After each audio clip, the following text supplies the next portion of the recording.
El hombre estaba caminando al borde de una carretera en el desierto de Arizona cuando se dio cuenta de que había una caja tirada cerca del camino.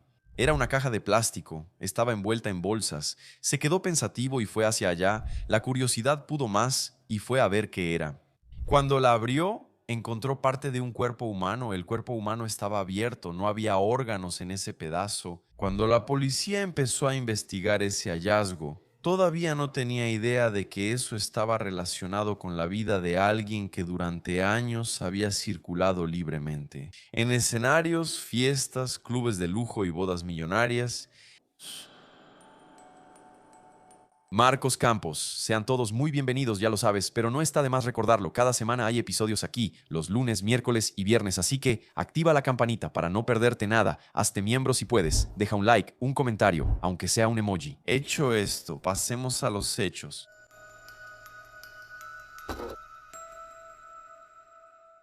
Marjorie Ann Orvin nació a principios de la década de 1960 en Boulder City, Nevada. Era una ciudad pequeña, tranquila y de clase media, a menos de 50 kilómetros de Las Vegas, clave en su vida, ya lo entenderán. Ella creció sin registros de traumas graves, violencia doméstica o esos problemas familiares conocidos en episodios de True Crime. Tuvo una infancia tranquila y estable, similar a la de muchas chicas estadounidenses de esa época.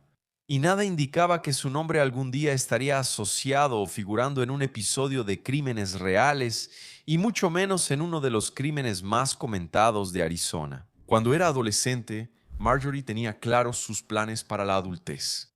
El plan principal, diría yo, involucraba casarse, formar una familia, tener hijos, pero ella no aceptaba cualquier cosa, ¿ok?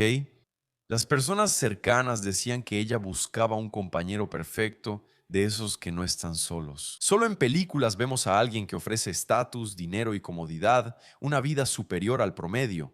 Ese deseo no fue solo palabras, ¿ok? A lo largo de los años, ella realmente buscó ese estándar, con insistencia, pero a los 18 años su trayectoria cambió de forma abrupta. Marjorie recibió un diagnóstico que lo cambiaría todo en ese informe. Sabiendo que ella no podía ser madre, esa información desmontó completamente el proyecto de vida que tenía hasta ese momento. La maternidad que era central en sus planes pasó a ser vista como algo improbable. A partir de ese momento entonces ella como que abandonó su plan A, ¿no? Que era casarse, vivir ahí con un hombre que pudiera mantenerla y todo eso. Y un nuevo plan para el futuro, un plan B, empezaba a surgir dentro de ella. Ese nuevo plan involucraba independencia, dinero y visibilidad.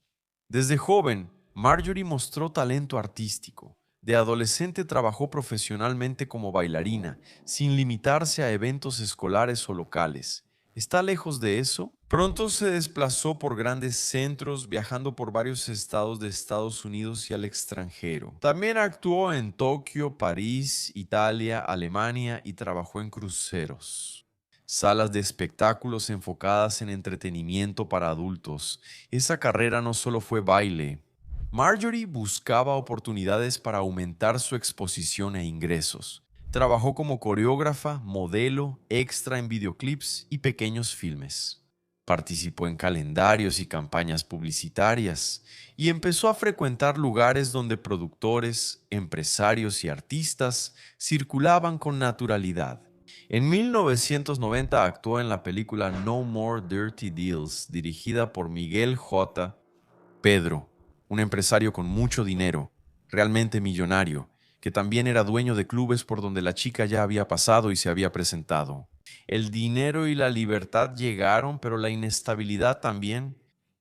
El mundo del entretenimiento tiene periodos de auge y también de baja. Cuando había menos trabajo, Marjorie hacía presentaciones como bailarina exótica, ya saben en qué lugares. Según relatos, las ofertas de trabajo eran constantes y las propinas, bastante generosas, le compensaban. Las Vegas, por la cercanía con Boulder City, terminó convirtiéndose en uno de los principales polos de su vida profesional entre los 20 y 30 años de edad. Mientras forjaba esa carrera intensa y fragmentada, Marjorie también invertía mucho en su vida amorosa, siempre buscando una pareja ideal. Terminó casándose 6 veces en ese periodo, pero fueron relaciones cortas, secuenciales y por lo que parece insatisfactorias. No sé si ahí influye que ella recibió ese diagnóstico a los 18 años y lo que buscaba en esas relaciones. Si alguien tiene una idea, coméntenla aquí. Ninguna de esas relaciones tuvo hijos, lo que confirma el diagnóstico que recibió en su juventud. Todos esos esposos, si los esposos sabían de eso, no lo sé, ¿ok? Todos tenían algo en común. Ellos eran parte del entretenimiento, con mucho dinero y una vida cómoda, algo que ella también quería. ¿Verdad? El plan B terminó siendo el A, ¿no? Algunos de esos tipos eran clientes o asistentes en los clubes donde Marjorie había trabajado. Michael J. Peter, ¿recuerdas al productor de esa película? Él se involucró románticamente con ella y hasta se comprometió por un tiempo. A pesar de las uniones formales, la prioridad de Marjorie parecía estar siempre en otro lugar. Viajes, eventos, contactos influyentes y un estilo de vida muy lujoso. Todo eso se anteponía a su estabilidad emocional. Lo que quiero decir es, digamos, que su salud mental quedaba en segundo plano porque estaba obsesionada con esas cosas, ¿no? Que ella quería. Al final de esa etapa, ella tenía 6 exmaridos y varios exnovios, sin haber encontrado eso que aparentemente decía estar buscando. Y fue en ese contexto que un hombre del pasado volvió a cruzarse en su camino. Su nombre era... Se conocieron a inicios de los 80 en un club de Las Vegas donde Marjorie trabajaba como bailarina. En ese entonces ella tenía 19 años y Jay ya tenía 26. Él era un cliente habitual del lugar, conocido por ser sociable y generoso, de esos tipos que dan propinas, ¿sabes? Ese chico siempre mostró interés por Marjorie. Desde los primeros momentos ahí, le regalaba muchas cosas a la chica, ¿sabes? Le prestaba atención. A pesar de eso, el contacto entre ellos no evolucionó a una relación íntima. Incluso después de ese primer encuentro, la vida siguió caminos diferentes para los dos. Durante casi 10 años, mientras Marjorie se casaba y divorciaba, Jay forjó una carrera sólida. Se especializó en comercio de artefactos nativos americanos, negoció joyas e invirtió en bienes raíces. Él se estableció en Phoenix, Arizona, y logró una buena situación financiera. Solo se reencontraron en 1993.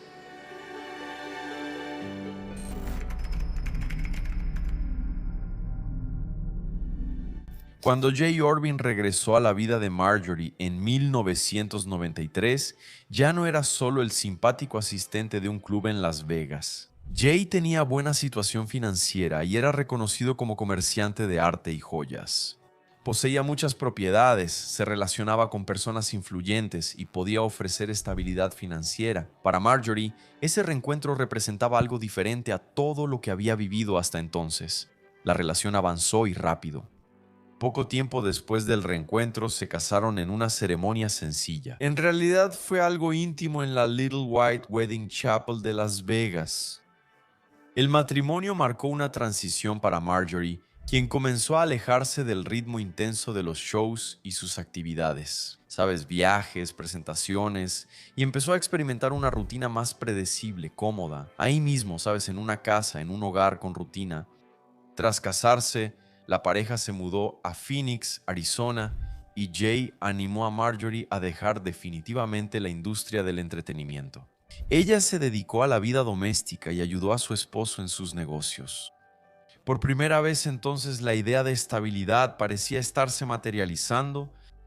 Se mostraban como una pareja funcional, con vida organizada y planes juntos. Uno de los mayores desafíos que enfrentó Marjorie desde su juventud volvió a surgir. Sin embargo, en ese periodo era precisamente la maternidad, ¿verdad?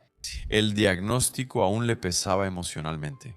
Pero ahora había recursos financieros suficientes para buscar algunas alternativas, y Jay financió tratamientos médicos considerados ultra avanzados. En esa época él no escatimaba y nunca faltaba dinero. Tras 3 años de intentos, algo que parecía imposible sucedió. En 1996, Marjorie quedó embarazada y para la pareja el nacimiento de Noah fue un milagro para ella. Eso representó un cambio profundo de identidad. Por primera vez, ella se sentía plenamente realizada. Digamos que Noah trajo ahí un Imaginen una escena mental. Usando una analogía, amigos, el bebé Noah limpió toda la amargura, el desgaste emocional y las grietas. Pero bueno, seguimos. Marjorie asumió con entusiasmo en ese momento el papel de madre, esposa, ama de casa. Al principio la familia parecía muy sólida.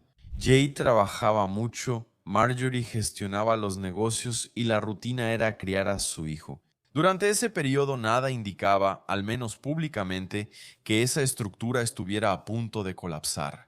Con el paso de los años, sin embargo, surgieron señales de desgaste. La relación entre Jay y Marjorie comenzó a tener problemas emocionales y financieros. Aunque los ingresos eran altos, Marjorie exigía un nivel de vida elevado. El lujo, las compras constantes y los gastos altos comenzaron a afectar los negocios de Jay, quien debía viajar más para atender clientes. En fin, renegociar y hacer mucho ahí. Para mantener el estilo de vida de Marjorie, el flujo de dinero debía ser enorme. En 1998, la pareja tomó una decisión inusual. Se divorciaron oficialmente solo por razones fiscales.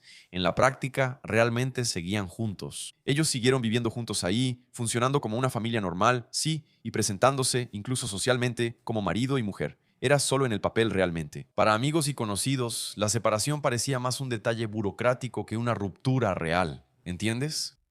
Y fue en ese contexto que Marjorie empezó a involucrarse en múltiples relaciones extramatrimoniales. Es ese momento en que todo se va al carajo, ¿sabes? Noten cómo los eslabones de esta cadena criminal son complejos, ¿verdad? Diría que se basan más en lo emocional que en lo cerebral. Uno de esos casos extramatrimoniales terminó destacándose, ¿ok? El hombre, Larry Weisberg, era gerente de producción y fisicoculturista de unos 60 años. Ellos se conocieron en el gimnasio, ya que Marjorie también iba ahí. Su relación creció y Larry empezó a visitar la casa de los Orbin. Claro, cuando Jay no estaba de viaje por trabajo. A pesar de las tensiones, la pareja aparentaba normalidad ante los demás. No sé si Jay sospechaba algo. Los eventos familiares ocurrían, compromisos sociales, todo. Ellos seguían con la vida ahí, solo que el nivel de desgaste ya era bastante grande. Jay seguía viajando y Marjorie administraba la casa y cuidaba a Noah. En agosto de 2004, Noah cumplió 8 años. La fiesta fue el 26 de ese mes. Según los relatos, todo fue normal. Jay participó, la familia parecía unida y no había señales de conflicto. Sin embargo, pocas semanas después, algo se salió completamente de control.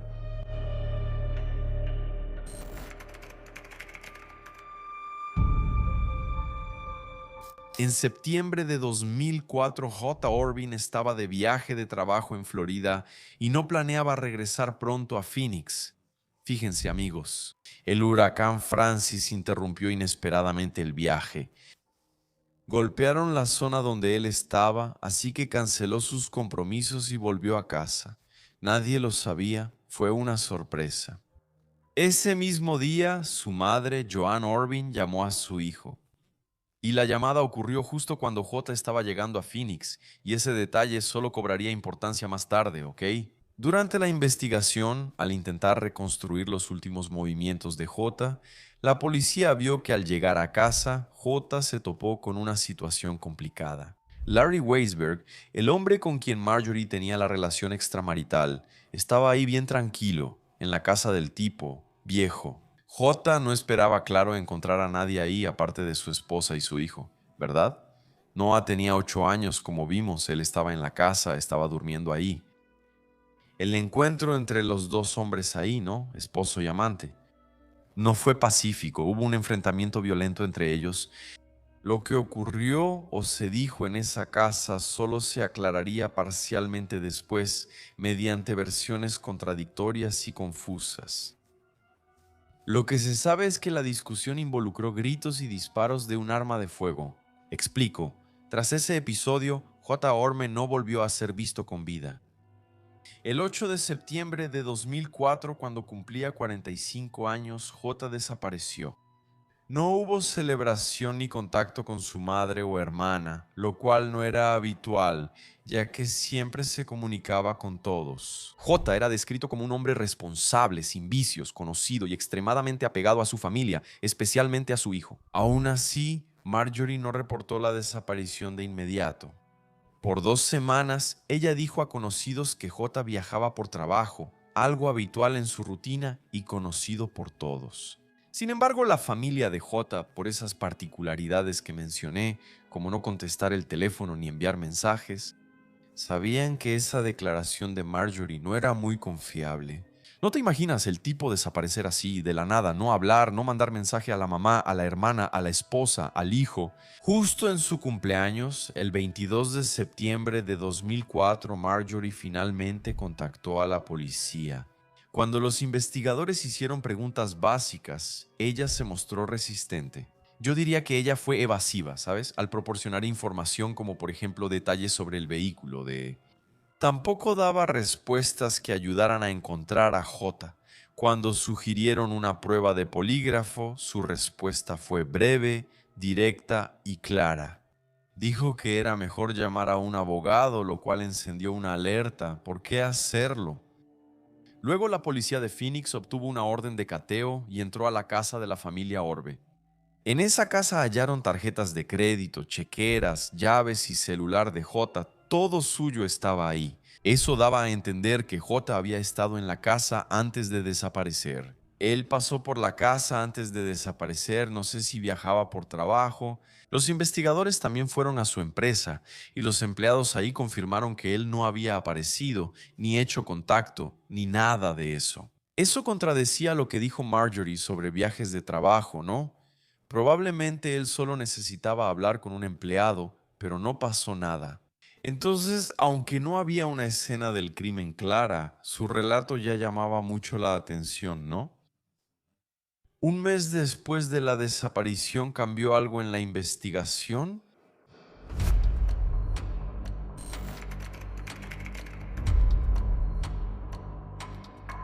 El 23 de octubre de 2004, poco más de un mes después de la desaparición de J, un descubrimiento prácticamente cambió el rumbo de este caso. ¿Recuerdan al tipo que les mencioné en la introducción paseando cerca de una carretera en el desierto? Sí, fue al borde de ese desierto, al norte de Phoenix. Un hombre caminaba y halló una caja de plástico grande envuelta en bolsas. Cuando abrió ese recipiente, se dio cuenta de que no era basura, no era cualquier cosa lo que había dentro. Adentro estaba el torso de un cuerpo humano, ya en un avanzado estado de descomposición. La policía fue llamada y los exámenes iniciales mostraron que el cuerpo estaba desmembrado y sin órganos internos ni intestinos. La necropsia no determinó la causa exacta de muerte, pero los peritos sacaron dos conclusiones importantes. El cuerpo había sido congelado antes del desmembramiento, del descuartizamiento, y todo eso se había hecho con una sierra eléctrica. Probablemente poco después, pruebas de ADN confirmaron que ese torso realmente pertenecía a J. Orbin. Con esa confirmación, el caso dejó de ser tratado como, obviamente, ¿no? Como una desaparición así, sin ninguna explicación, y ahora era tratado como homicidio.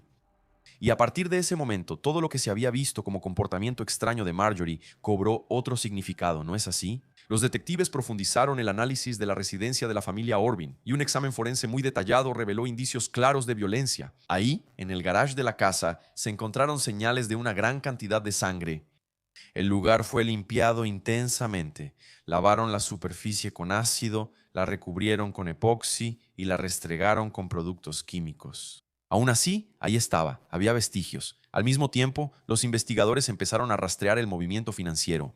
Tras la desaparición de J, Marjorie realizó retiros importantes de la cuenta empresarial de su esposo, incluyendo uno de unos 45,000. Eso, muy poco tiempo después de la desaparición oficial de J. Ella también realizó compras de alto valor, como un $12,000.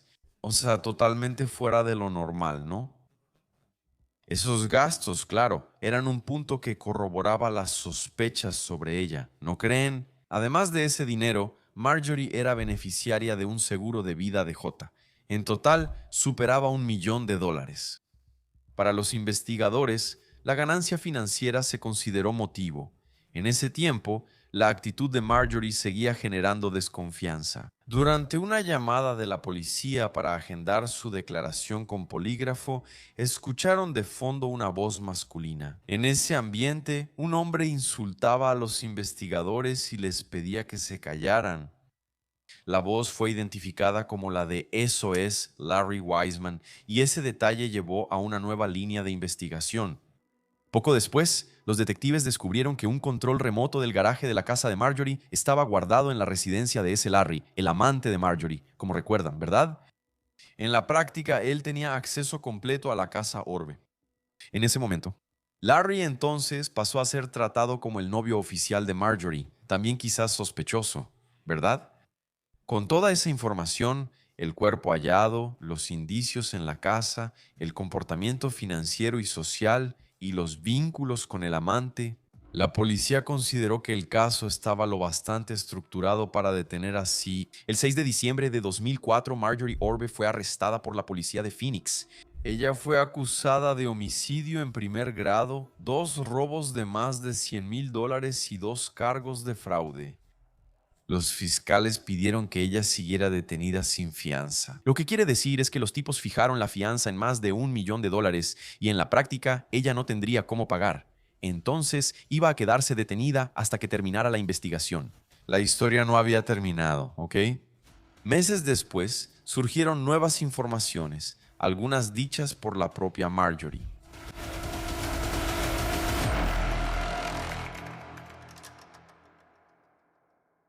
Meses tras salir de prisión, Marjorie Orbe fue interrogada de nuevo y presentó otra versión de lo ocurrido. Según el relato, ella no habría presenciado el enfrentamiento entre Jay Orbe y Larry Weisberg. ¿Se acuerdan que Jay, cuando llegó de viaje, ella, de sorpresa, encontró al tipo en su casa? Bueno, ella dijo sobre eso que solo escuchó a los dos peleando, gritando, y todo eso venía del garaje de la casa. Dije que hubo un viaje y que la reacción entre ellos no fue buena. Después, ella escuchó un disparo. Ella afirmó que no vio al esposo muerto y que no sabía qué se había hecho después de eso, probablemente con su cuerpo. Esa versión claramente transfería la responsabilidad del crimen a Larry, ¿verdad? Sin embargo, para los investigadores, esa narrativa no se sostenía ante las evidencias reunidas. El involucramiento de Marjorie fue mucho mayor que solo escuchar una discusión y esconderse en la casa. La sangre en el garaje, la limpieza intensa y la falta de reacción rápida tras la desaparición del esposo indicaban participación directa. Porque no, gente, el esposo desaparece y la persona se queda tranquila, raro, ¿no? Otros elementos reforzaron esa conclusión, según los investigadores. Una compañera de celda que estaba ahí en ese momento de la detención, ¿no? Mientras se llevaba a cabo la investigación, esa compañera de celda buscó a la policía. En realidad, ahí los tipos dentro de la cárcel mismo, ¿no? Y afirmó que Marjorie había platicado con ella y terminó confesando el crimen. Según el relato, ella describió las acciones con bastante detalle, asumiendo la responsabilidad por lo que le había pasado a Jade Orbe. Ese testimonio se integró a las pruebas de la acusación. Una amiga cercana de Marjorie denunció ante la policía amenazas previas hechas por ella antes del crimen. Esa reacción en cadena, ¿verdad? Cuando la persona ya está enredada, que las cosas empiezan a revelarse, las cosas van saliendo a la luz, ¿sabes? Entonces, según esa testigo, ahí Marjorie había dicho que podría dispararle en la cabeza a su esposo. En otra ocasión, dijo que lo envolvería en una cobija y lo dejaría en el desierto. Estas declaraciones, previas a la desaparición, luego se consideraron indicios claros de premeditación según la reconstrucción de los investigadores. Esto fue lo que pasó tras los disparos, vean. El cuerpo fue dejado en el garaje, fuera de la vista de los vecinos, quienes no podían ver nada ahí. Enseguida, Marjorie congeló el cuerpo en un congelador doméstico, pero, pongan atención, recibió un disparo de sangre. Pero hubo desmembramiento, ¿verdad? Vean la premeditación y el conocimiento de la situación. Ella sabía exactamente lo que pasaba. Entonces ella congela el cuerpo, lo pone en el congelador después de que el cuerpo está completamente rígido ahí, congelado. Ella usa la sierra eléctrica para desmembrar, buscando no derramar más sangre en el garaje. Esto fue al día siguiente del crimen, ¿cierto? Cámaras de seguridad captan a Marjorie comprando 2 cajas grandes de plástico y productos de limpieza en una tienda. Las compras se hicieron con la tarjeta de su esposo o hermano. Una caja se relacionó luego con la eliminación del cuerpo. El código de barras y el número de serie del producto coincidieron con la caja encontrada allá en el desierto por aquella persona que estaba pasando por ahí. La segunda caja, donde estaban las otras partes del cuerpo, nunca fue encontrada. Tras la compra, Marjorie llevó las partes del cuerpo en dos cajas y las dejó en el desierto. Solo se encontró el torso, como vimos, y ninguna otra parte ha sido recuperada hasta hoy. Con esas pruebas materiales, financieras, testimoniales y circunstanciales, la acusación abordó el caso como homicidio premeditado y ejecutado con frialdad. Sí, la cosa no pintaba bien para Marjorie, no. El proceso judicial, sin embargo, todavía tardaría algunos años en llegar a su fin.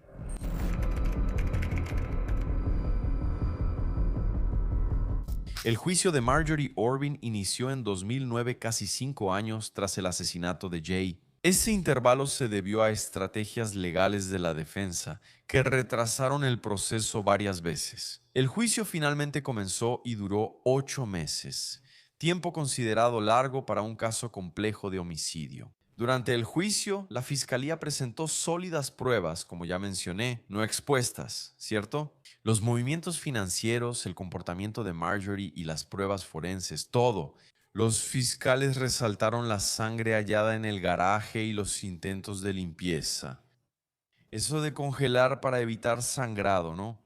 El testimonio de la compañera de celda sobre la confesión de Marjorie y la declaración de la amiga que oyó amenazas previas reforzaron la tesis de premeditación. La defensa sugirió que Larry Weisberg, el amante, pudo haber sido quien disparó, generando dudas sobre la autoría. Sin embargo, esa línea tampoco descartaba que Marjorie participara activamente en ocultar el cuerpo, desmembrarlo y eliminar los restos. Factores decisivos para el jurado. El 1 de octubre de 2009 se anunció el veredicto.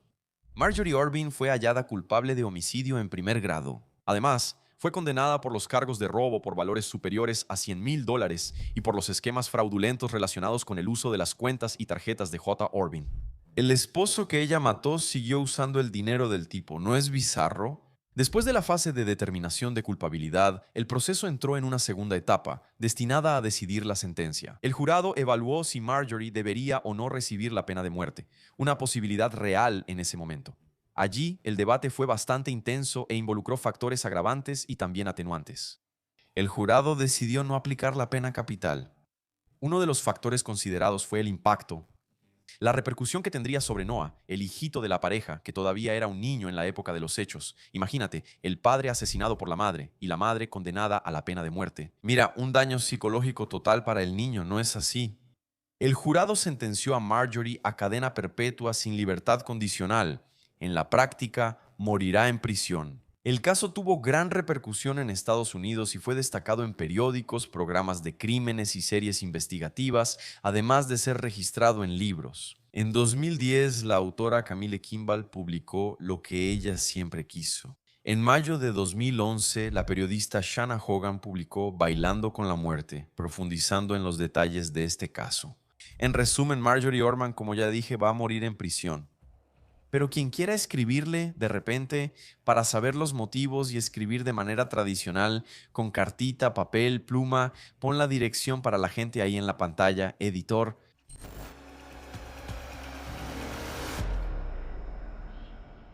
Extraño, ¿verdad?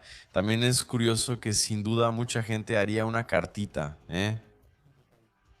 También es raro, ¿no? Porque la gente se enamora, ¿no?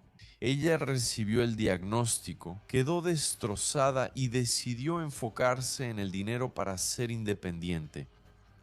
Después, se casó 6 veces y finalmente encontró a un tipo, así por quien supuestamente se enamoró de verdad y todo eso, tuvieron hijos. La vida iba bien, ¿no, amigo? Luego pierde el amor de la nada, se enamora de nuevo de alguien, así, de repente, y simplemente quiere sacar al otro de la jugada, matándolo. Es más fácil divorciarse. Amigo, el tema es la póliza de seguro, ¿no? El dinero siempre estuvo en la cima de esa compleja ecuación psicológica. Eso pienso yo, pero quiero saber su opinión en los comentarios. Gracias por acompañarme. Un beso del pelirrojo. Hasta el próximo episodio.